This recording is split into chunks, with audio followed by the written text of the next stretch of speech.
just waiting for some food. Restaurant. Isan Thai to take away. Back to the kids.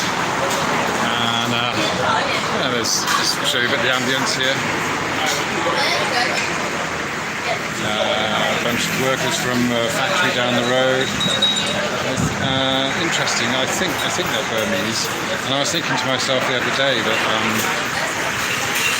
the Burmese. Good morning. Who's that? Rose tinted monocle. Hi.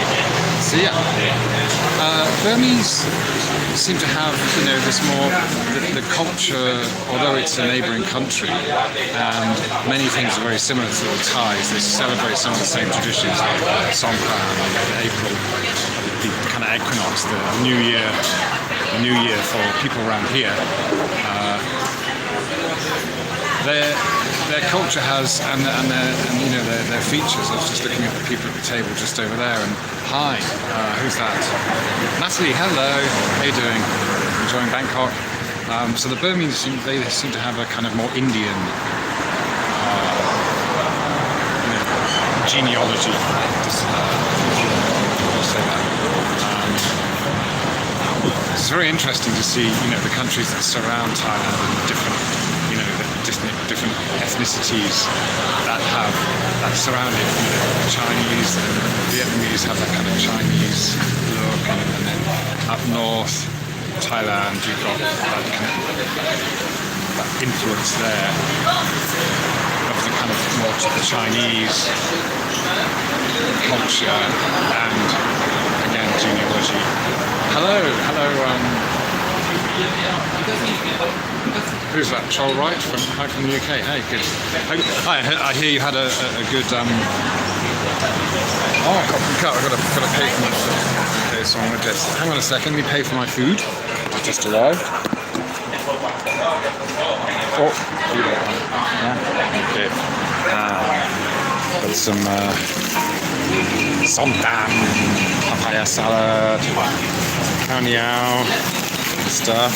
So what was I going to say? I see that there was this heat wave in the UK, an unusual sunny weekend, and of course everyone was out in the parks in droves, and it's good to see. And of course it's the mainstream media is creating this kind of panic thing, fear mongering again. Oh, it's you're going to waste all this time we've spent lockdowns and what have you, because everyone's building up.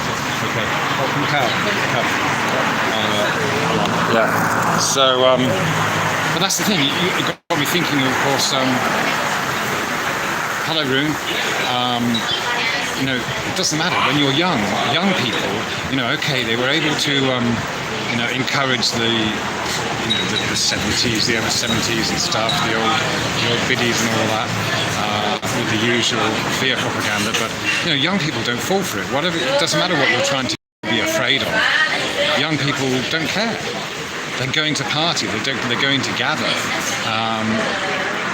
So this is the thing. I'm sure that it's wearing off, and I don't believe that the number of people getting lining up to be vaccinated is what they would want, or what they hope for, or what's even being reported in the media. I shouldn't take up table space because I bought my food already. So. Let me just get into the sun here. Just a minute. Just got to hang I just came here on the motorbike, so just hang my stuff on the thing there. So how can I do this without? I won't be able to stand here too long. I'm gonna get too hot. But so the point was, young people are, regardless of what it is, they're never, it could be anything. They won't be driven to stay indoors and stay away from each other through that kind of fear. You know, you just think about a couple of people, you know, who are madly and passionately in love. Nothing can come between them. You can try and stop them in all sorts of ways, unless you literally lock them up in chains, you know, and put them in. So this is the thing, you know, people will eventually, you know, the fear doesn't. These lower portions of the population that they want to get vaccinated, I don't think are all going to go for it. And so leads on to the whole thing here. Of course, what they're talking about doing here is hoping that the narrative is that if we get X number of people vaccinated here in Phuket, we can then open up Phuket again to tourists who have been vaccinated. And you know, so this is the narrative that's being pushed. You know, we can get things back to how they were with lots of tourists and lots of money. You can have your jobs back and all this. And get the tourists coming in again if we get enough people vaccinated. And so this, you know, this is a period. These are popping up on social media. But the thing is, you talk to people on a one-to-one basis, and they get it. I was talking to a coffee lady yesterday, and she gets it. She has a tourist business, or did have, and that obviously, you know, that's obviously just doesn't exist anymore. And because of what's happened in the last year or so. But she said, no way. She said people won't be, you know, just lining up for these vaccines just to get, you know, with the idea that tourists and only, you know, only tourists and people who have been vaccinated will be able to serve those vaccinated tourists. So that's the kind of picture they're trying to create. But at the same time, you know, there's enough wokeness among the general populace to know that, first of all, this is experimental. Second of all, you know, it still infringes on, you know, even the coffee seller knows that this whole narrative is, you know, infringements on human rights, where we're being told we can't travel, we can't earn a living. You know, we're being restricted from doing that, and to be forced to do something in order to just go about earning a living goes against the principles of human rights. You know, no matter what the story is, it goes with it. So no, as I said, you know, there isn't. People will follow protocol, and you know, they're very good at have the whole being protective. You know, it was very difficult for me to get back here. I had to jump through lots of hoops, but it was a very sure way of making sure that I wasn't bringing anything into the country in terms of diseases, which is, you know, which is whatever, it works. So and everyone's been good at following these kind of rules, but there are situations in daily life all the time that occur in which, no matter how much you try to put on these restrictions on the face of it, they don't, you know, everyone is getting into situations where we'd all be dead by now if this was a deadly virus. Yeah, so well, that's the thing, the narrative is being pushed now, the same. Yeah, okay, sorry, I'm not keeping up with the chat, I'm just ranting. You're about to turn down my jab invite. Yeah, this is it. You know, they can only invite you. Of course, we would get the impression it's all from official sources, but this is all, you know, it's all PR campaigns. Maybe various departments are doing the job that they have to do, but I do sense that at the same time they are creating the awareness that if you have a jab, these are the side effects that can happen to you, and these are, you know, and they, so but that's not being, you know, the side effects and the risks are not being played down. They are being put out there for people to make their own decisions. Okay, so that's the way it works. And obviously, you know, one is expected to employ one's own intelligence and work out what's best for oneself. But my whole thing is, I think really I've got a much more positive outlook, because eventually I can see that this will all blow over. people are tired of being scared of that one thing, and it hasn't done the damage that they expected in a certain time frame. So no one's been faced with the horrors that were predicted necessarily, apart from the horror of being imprisoned and separated. But this is it. It's not necessarily going to be like 1984, where they achieved their goal of just complete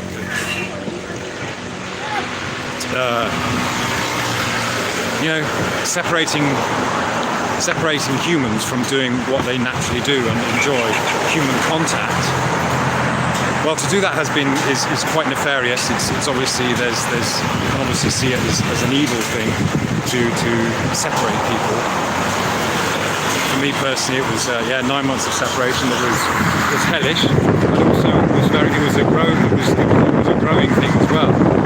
Looking back, it's part of the journey. It's helped me progress and learn and become even more insightful into having to cope with a situation that feels like, oh, sorry, beyond your control. Then of course you have to mentally deal with that. So you have to control the situation as it is rather than let it control you. These are all things that we learn as we grow, right? And we're faced with certain situations. So I'm very positive that ultimately just the very nature of us humans who quickly become wary of immune to things get repeated so much that we're not frightened by it anymore, are we?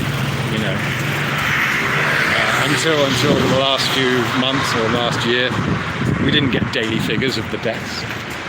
You had to find that out. You had to research it. You had to find out. You had to work out. If you wanted to know the major causes of death or what have you, then you had to kind of look into it. So never before have we been given daily running totals of the number of deaf people that have died, or born, or whatever. Mainstream media is kind of just has been very, very irresponsible. I see what the British tabloids, but of course they are kowtowing to their masters. They're not necessarily. They are catering to an audience. That's what you do with a certain publication. You have a certain audience in mind, but they also balance that with what their patrons, their advertisers, and what have you do. What industries are they in? So what's that, Rune Thompson? Lol, they've been very responsible.